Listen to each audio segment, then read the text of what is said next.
Quand l'hiver devenait mortellement froid, la plupart des gens d'aujourd'hui auraient été condamnés. Mais les Amérindiens, eux, avaient des astuces qui leur permettaient de survivre aux nuits les plus glaciales de l'année. Leurs compétences n'étaient pas seulement impressionnantes, elles sauvaient des vies. Prêts à découvrir leurs secrets? Tout commence avec le feu. Quand les températures chutaient à -4 degrés Celsius et que le vent hurlait tel un esprit en colère, le feu n'était pas une simple source de confort, c'était la mince ligne entre la vie et la mort pour les Amérindiens affrontant les hivers les plus rudes du continent. Maîtriser le feu n'était pas une option, c'était une nécessité. Contrairement à nous, qui sortons un briquet ou des allumettes, eux devaient créer le feu de toutes pièces dans des conditions capables de tétaniser n'importe quel campeur moderne. Ce n'étaient pas des guerriers du week-end paniquant quand la batterie de leur téléphone tombe à 10%. Grâce à l'arc à feu, un dispositif primitif mais ingénieux basé sur la friction, ils pouvaient produire des braises, même quand leurs doigts étaient engourdis par le froid. L'arc, souvent en saule flexible, faisait tourner une tige de bois dur sur une planche de bois tendre, générant la friction nécessaire à l'étincelle précieuse. De nombreuses tribus gardaient des kits spéciaux pour allumer le feu, protégés dans des étuis étanches faits de vessie ou d'intestins d'animaux, les tout premiers étuis waterproof, sans garantie nécessaire. Ces trousses contenaient des matériaux parfaitement secs, écorce de cèdre, duveteux de quenouille, ou certains champignons capables de s'enflammer avec la plus petite étincelle. Car tous les bois ne brûlent pas de la même manière, surtout dans le grand froid. Savoir quel arbre offrait la meilleure chaleur n'était pas un détail. C'était une intelligence de survie transmise de génération en génération. Les bois durs comme le chêne ou l'érable brûlèrent fort et longtemps, mais s'allumaient difficilement quand ils étaient humides. Le bouleau, en revanche, était lors de l'hiver. Même détrempé, son écorce papyracée, riche en huile, s'enflammait rapidement et intensément. Un véritable kit d'allumage naturel, sans manuel d'instruction. Une autre compétence impressionnante, transporter le feu en voyage. Laisser s'éteindre son foyer en plein hiver signifiait tout recommencer, un risque potentiellement fatal. Les Amérindiens inventèrent des moyens astucieux pour conserver des braises plusieurs jours, en utilisant par exemple des tiges creuses remplies de bois punk ou de champignons brûlant lentement. Ces tubes à feu naturels pouvaient garder une braise vivante pendant des heures, voire des jours. Beaucoup de peuples perfectionnèrent aussi l'art d'allumer le feu avec du silex et de la pyrite, capables de produire des étincelles même par forte humidité. En frappant ces minéraux avec précision, ils faisaient jaillir des étincelles sur l'amadou préparé. Avec de l'entraînement, un gardien du feu expérimenté pouvait avoir une flamme en moins d'1 minute, plus vite que nous ne choisissons un film sur une plateforme de streaming. Mais le feu n'apportait pas seulement de la chaleur. Il faisait fondre la neige pour obtenir de l'eau potable, séchait les vêtements humides qui pouvaient sinon provoquer une hypothermie, cuisait les aliments, durcissait les outils en bois et tenait les prédateurs à distance pendant les longues nuits.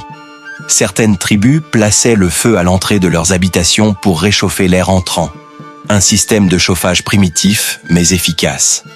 Et surtout, le feu apportait de la lumière pendant les interminables ténèbres hivernales. Ces heures de visibilité supplémentaires permettaient de réparer des outils, fabriquer des vêtements et raconter des histoires transmettant le savoir culturel. Alors que nous nous plaignions d'une coupure de courant de quelques heures, eux vivaient des mois entiers à la seule lueur du feu. Cette lueur n'éclairait pas seulement leur environnement, elle illuminait leur ingéniosité. Autant nous admirons leur talent à faire du feu, autant ils seraient probablement stupéfaits de voir que nous traversons l'hiver sans savoir quel bois brûle le mieux ou comment allumer une flamme sans briquet. Pourtant, aussi vital que fut le feu, il ne protégeait que tant qu'on restait près de lui. Dès qu'on s'éloignait dans le froid glacial, il fallait autre chose pour survivre. Les vêtements. As-tu déjà mis le nez dehors en plein hiver, simplement vêtu d'un sweat à capuche, et aussitôt regretté ce choix? Ce souffle glacé sur ta peau n'est qu'un inconfort pour nous. Pour les Amérindiens, une erreur vestimentaire pouvait être fatale. Si le feu réchauffait l'abri, les vêtements constituaient un système de protection mobile. Bien avant les marques de vêtements techniques vendant des couches à prix exorbitants, les Amérindiens avaient déjà maîtrisé l'art de la superposition. Piéger l'air entre les couches, car l'air immobile est un excellent isolant. La plupart des tribus utilisaient 3 niveaux. Une couche interne douce contre la peau, une couche isolante au milieu et une enveloppe protectrice à l'extérieur.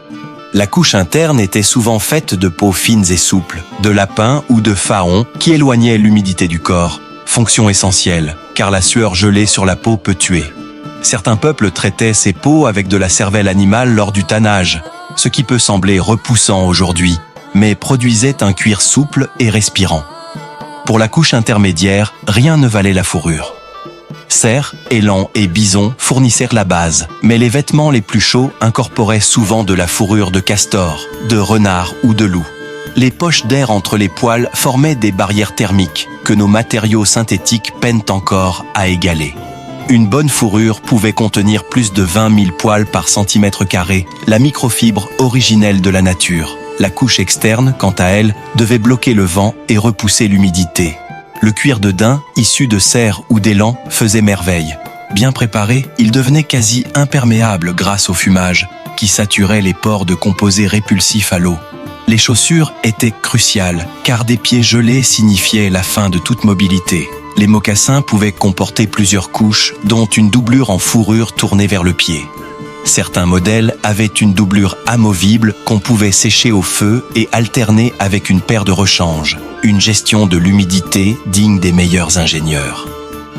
Dans le nord, certaines tribus fabriquaient des bottes montant aux genoux, resserrées en haut pour empêcher la neige d'entrer, tout en laissant circuler l'air pour éviter la transpiration. Les fourrures, placées stratégiquement autour du visage, montraient aussi une remarquable compréhension de la physiologie. Elles perturbaient les courants d'air glacé et créaient un microclimat chaud autour de la peau. Exactement le principe utilisé aujourd'hui dans les équipements arctiques modernes. Les moufles étaient préférées aux gants, car garder les doigts ensemble conservait mieux la chaleur, certaines versions intégrant un doigt séparé pour tirer à l'arc ou au fusil. Mais l'aspect le plus ingénieux était l'adaptabilité. Les vêtements pouvaient être ajustés selon les conditions. Desserrer les liens pendant l'effort évitait la surchauffe et la transpiration. Tout resserrer pendant le repos optimisait la rétention de chaleur. Des attaches multiples aux poignets, chevilles, taille et cou formaient des barrières ajustables contre les courants d'air. Fait remarquable, des tests sur des vêtements traditionnels arctiques ont montré qu'ils pouvaient maintenir une personne au chaud jusqu'à moins 50 degrés Celsius, tout en conservant une mobilité que les vêtements synthétiques modernes sacrifient souvent. Avec le feu pour chauffer leur foyer et les vêtements pour protéger leur corps, restait un dernier défi. Où dormir, quand la terre elle-même devenait un lit glacé de mort? Maintenant, imaginez devoir dormir dehors ce soir par des températures de moins 30 degrés Celsius sans tente moderne. Cela semble impossible, n'est-ce pas? Et pourtant, les Amérindiens non seulement survivaient à de telles conditions, mais les maîtrisaient grâce à des abris ingénieux qui transformaient des environnements mortels en refuges protecteurs. Les lodges de terre et les maisons-puits transformèrent le sol lui-même en chauffage naturel. En creusant plusieurs pieds dans la terre, ces structures exploitaient la température constante du sol qui reste autour de 10 degrés Celsius sous la ligne de gel, indépendamment de la température de l'air. Une maison-puits plaçait essentiellement ses occupants sous le froid le plus extrême, tout en utilisant la masse thermique de la Terre comme batterie thermique. La disposition de ces habitations terrestres suivait des schémas précis selon les besoins saisonniers.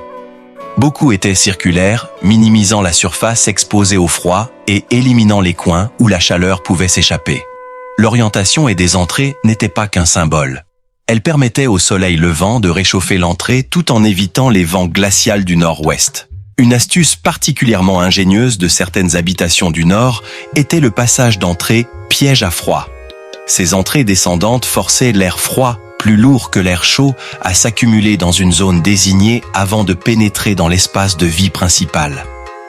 Quand quelqu'un entrait ou sortait, l'air froid restait dans cette section inférieure, plutôt que de se répandre dans toute la maison.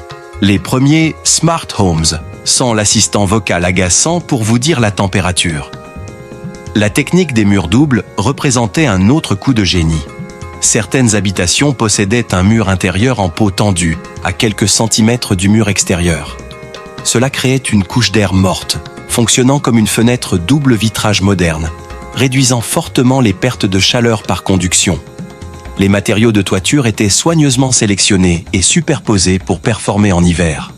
L'écorce de bouleau, largement utilisée, repoussait naturellement l'eau et résistait à la pourriture. Des couches de herbe ou de branchages sous l'écorce créaient des poches d'air isolantes supplémentaires.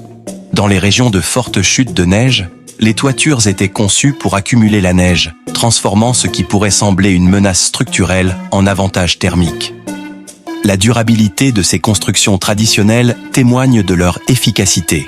Les fouilles de maisons-puits datant de plusieurs milliers d'années montrent des principes de conception remarquablement cohérents, suggérant que ces adaptations au froid, une fois développées, sont restées pratiquement inchangées pendant des millénaires.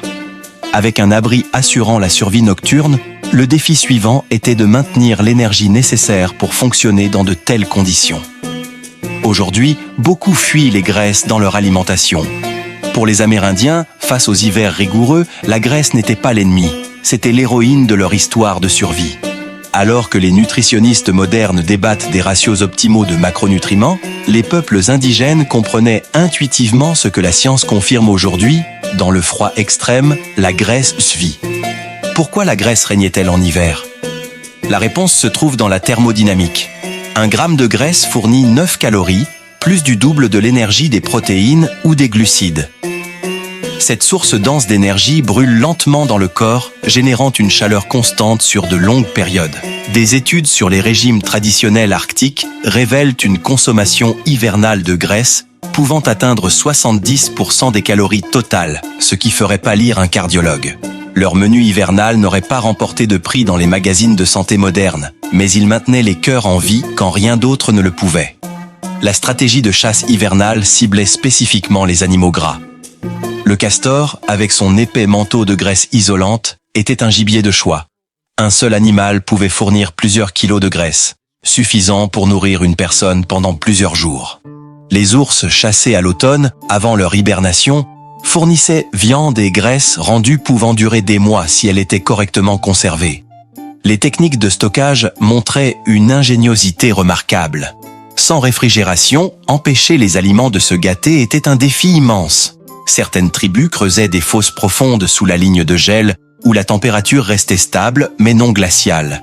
D'autres utilisaient lacs et rivières gelées comme congélateurs naturels, immergeant les paquets de viande emballés sous la glace. La graisse des gros animaux était traitée pour prolonger sa durée de vie. Elle était chauffée pour éliminer l'eau et filtrée pour retirer les impuretés. Le produit final, similaire au saindoux ou au suif moderne, pouvait se conserver des mois, voire des années. Certains y ajoutaient des baies contenant des conservateurs naturels pour prolonger encore la durée de conservation. La nourriture hivernale ultime combinait protéines et graisses en un super aliment durable, le pkin. Ce mélange concentré associe viande séchée pilée, graisse fondue et parfois des baies séchées. La graisse emprisonnait l'oxygène, empêchant la viande de se gâter tout en fournissant des calories essentielles. Une livre de pkin bien préparée contenait plus de 3000 calories et pouvait soutenir une activité physique intense dans le froid extrême. Mieux encore, le pkin bien préparé pouvait se conserver plusieurs années sans réfrigération. C'était le fast-food avant le fast-food, mais qui vous gardait en vie. L'hydratation en hiver présentait aussi des défis. Faire fondre neige ou glace demandait beaucoup d'énergie, à la fois pour l'obtenir et pour la chauffer. Beaucoup de tribus développaient des techniques pour récupérer de l'eau liquide sous la glace, plutôt que de gaspiller des calories à faire fondre la neige. Les boissons chaudes préparées à partir de aiguilles de conifères fournissaient non seulement de l'eau, mais aussi de la vitamine C, prévenant le scorbut lorsque les plantes fraîches étaient indisponibles. Le régime hivernal suivait également un timing stratégique. Beaucoup de groupes indigènes pratiquaient le festin intentionnel le matin et le soir. Le repas du matin fournissait l'énergie nécessaire pour les activités de la journée, tandis que celui du soir générait de la chaleur grâce à la digestion pendant les heures les plus froides de la nuit. Ce rythme maximisait l'effet thermogénique de la nourriture. Peut-être plus impressionnant encore était l'utilisation efficace de chaque calorie disponible. Des recherches suggèrent que certaines tribus du Nord survivaient à des hivers rigoureux avec moins de 2000 calories par jour, bien moins que ce que prévoient les calculs modernes. Cette efficacité métabolique combinait adaptation physiologique et gestion attentive de l'énergie. avec une nutrition adéquate fournissant chaleur interne, le dernier défi de la survie hivernale dépassait ce qu'ils mettaient dans leur corps. Rester au chaud n'était pas seulement une question de carburant, mais d'action. Si vous vous retrouviez gelé dans la nature, resteriez-vous immobile ou continueriez-vous à bouger? Pour les Amérindiens, ce n'était pas théorique, c'était la survie quotidienne. La vérité contre-intuitive. Lorsque les températures chutent dangereusement, le mouvement devient essentiel pour survivre, pas optionnel. La chasse hivernale représentait à la fois nécessité et danger. Sortir signifiait s'exposer, rester inactif signifiait une famine certaine. Les techniques de chasse développées pour la neige profonde et le froid glacial témoignent d'un niveau d'innovation sur lequel s'appuient encore aujourd'hui les sports d'hiver modernes. Suivre les animaux en hiver présentait des défis uniques. Une fine couche de neige fraîche semble idéale pour repérer les traces. Mais en réalité, la poudreuse profonde masquait souvent des indices autrement évidents. Au fil des autres saisons, de nombreuses tribus développèrent des méthodes de pistage allant bien au-delà des simples empreintes. Des branches cassées à hauteur de serre, des frottements d'écorce sur les arbres ou de subtils changements dans la compression de la neige révélaient la présence animale lorsque les traces évidentes disparaissaient. Leur talent de pisteur faisait passer le GPS moderne pour un jouet d'enfant avec des piles usées. Le calendrier des chasses hivernales suivait des schémas stratégiques basés sur le comportement animal et les conditions météorologiques. L'aube et le crépuscule, moments où de nombreuses proies étaient les plus actives, coïncidaient avec des températures quotidiennes légèrement plus douces, créant des fenêtres de chasse optimales. Les groupes de chasse surveillaient les changements de temps, sachant que les animaux se nourrissaient abondamment avant les tempêtes. Un chasseur expérimenté pouvait interpréter de subtils changements dans le comportement animal qui annonçaient une perturbation météorologique plusieurs jours avant qu'elle ne survienne.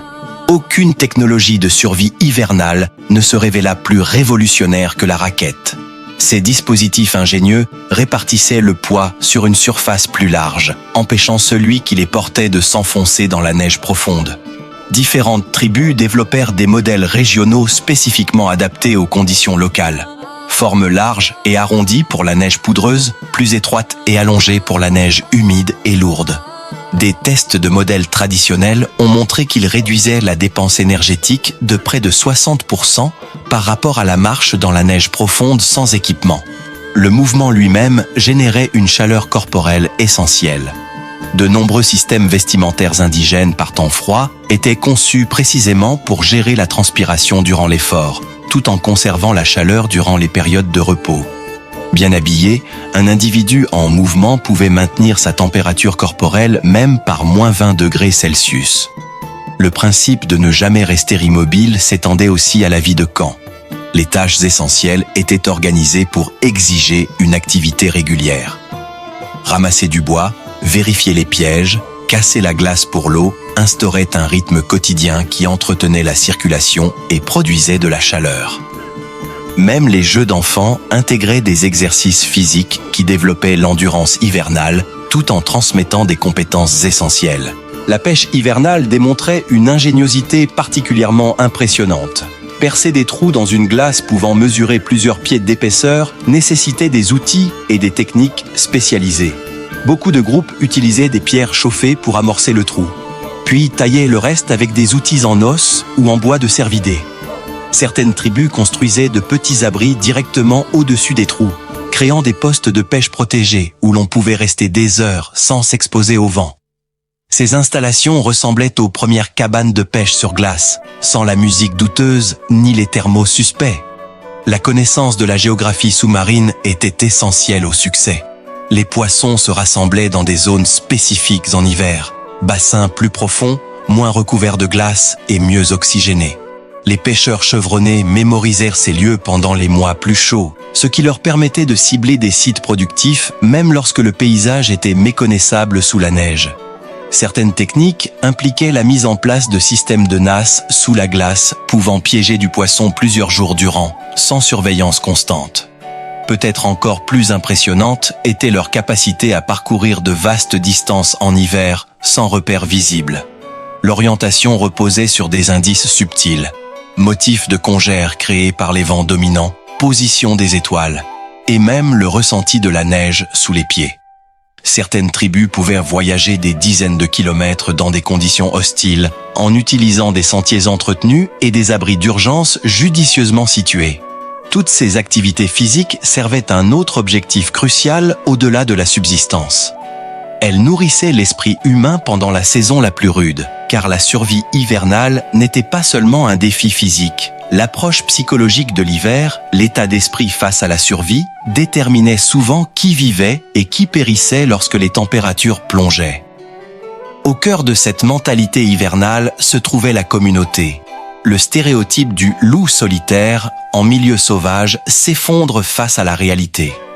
Les camps d'hiver amérindiens fonctionnaient comme des unités interdépendantes, où les tâches étaient réparties selon les capacités et les ressources partagées selon les besoins.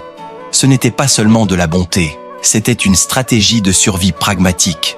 Des études montrent que les campements étaient organisés pour maximiser le partage et minimiser l'exposition. Être asocial en hiver n'était pas seulement malpoli, c'était presque un arrêt de mort. La transmission des savoirs dans ces communautés suivait des schémas précis pour assurer la survie des connaissances. Les veillées autour du feu devenaient de véritables universités de la survie, chaque génération absorbant les techniques, les repères et les protocoles d'urgence à travers récits et instructions directes. Certaines tribus avaient même développé des systèmes mnémotechniques capables de préserver des milliers de détails sur l'environnement local, de véritables manuels de survie vivants, plus précis que n'importe quel texte écrit. Les traditions orales, qui pouvaient sembler purement divertissantes, contenaient en réalité des codes de survie intégrés. De nombreux contes d'hiver incluaient des descriptions de repères, des signes annonciateurs de tempêtes ou des techniques d'urgence. Une histoire apparemment simple sur un renard pouvait transmettre des informations précises sur l'endroit où trouver certaines racines en cas de famine ou comment reconnaître une glace dangereuse. Les cérémonies et pratiques spirituelles hivernales jouaient un double rôle, renforcer les liens communautaires tout en offrant des outils psychologiques pour endurer les épreuves. Beaucoup de tribus maintenaient des rituels spécifiques divisant les mois les plus froids en segments gérables, créant des jalons psychologiques qui rendaient la saison moins interminable. Ces pratiques offraient plus qu'un réconfort. Elles structuraient le quotidien alors que la lumière du jour diminuait et que les rythmes habituels étaient bouleversés. L'approche émotionnelle de l'hiver révélait une grande sagesse. Plutôt que de voir la saison comme une épreuve à supporter ou à combattre, de nombreuses cultures amérindiennes la considéraient comme une partie nécessaire et précieuse du cycle naturel. Ce changement de perspective, voir l'hiver comme essentiel et non comme un ennemi, réduisait considérablement le fardeau psychologique. Les recherches contemporaines sur le trouble affectif saisonnier confirment que la manière dont une culture encadre l'hiver influe grandement sur la santé mentale. Leur attitude hivernale n'était pas qu'un optimisme naïf, c'était une véritable armure mentale contre le froid. L'humour était un outil de survie critique. Les récits d'hiver intégraient souvent blagues et traits comiques spécialement conçus pour combattre les effets psychologiques de l'enfermement et de l'obscurité. Beaucoup d'anciens considéraient le rire aussi essentiel que des vêtements chauds. La capacité à trouver de l'humour dans l'adversité prévenait la dépression et le désespoir, facteurs de faute fatale ou d'abandon. La résolution de problèmes en hiver exigeait une approche cognitive spécifique, équilibrant conservation des ressources et action décisive. La survie amérindienne reposait sur une planification avancée, alliée à une flexibilité constante, une combinaison encore considérée comme optimale par les secouristes modernes. L'entraînement à cette approche commençait dès l'enfance, à travers jeux et défis développant des compétences de résolution en conditions hivernales. Peut-être le plus important, les mentalités tribales intégraient une acceptation réaliste des difficultés, sans céder au désespoir. L'équilibre psychologique entre la reconnaissance de l'adversité et le maintien de la confiance se révélait plus efficace que l'optimisme aveugle ou le pessimisme fataliste. Cette voie médiane, réalisme lucide allié à une confiance acquise, incarnait l'essence même de l'esprit de survie qui permit à des générations de traverser d'innombrables nuits glaciales.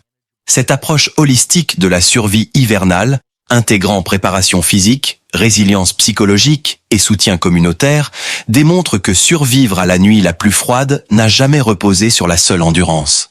C'était un système sophistiqué, fondé sur la connaissance, la préparation et une relation avec l'hiver lui-même, que les aventuriers modernes continuent encore d'apprendre à apprécier.